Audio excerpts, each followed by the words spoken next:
যদি a square minus 4a plus 1 equal to 0 হয়, তবে a square plus 1/a square equal to কত হবে? এটা হচ্ছে আমাদের প্রশ্ন, যেটা আরআরবি গ্রুপ ডি 2022-এ এসেছে।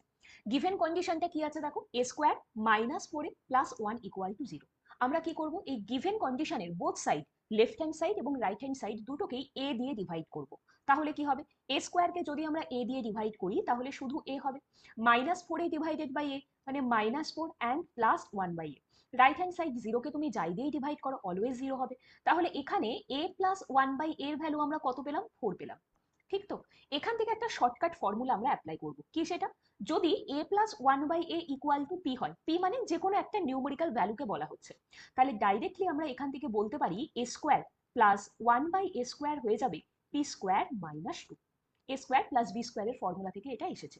a প্লাস 1/a যদি p হয়, তাহলে a square plus 1/a square directly p square minus 2। এখানে p মানে কত, 4, আর দেখো এটাই আমাদের ডাইরেক্টলি বের করতে দিয়েছিল। তাহলে আমি কি বলবো, 4a স্কোয়ার মানে 16 মাইনাস 2 দ্যাট ইজ 14। তো অপশন এ আমাদের অ্যান্সার। এইটা যদি তোমরা বুঝে গিয়ে থাকো, তাহলে এই প্রশ্নটা সলভ করে এটার অ্যান্সার আমাকে কমেন্ট বক্সে জানাও। আর এই ধরনের ম্যাথসের শর্টকাট ভিডিও পাওয়ার জন্য অবশ্যই কম্পিটিটিভ ম্যাথস সেন্টার চ্যানেলটিকে কিন্তু সাবস্ক্রাইব করতে একদম ভুলো না।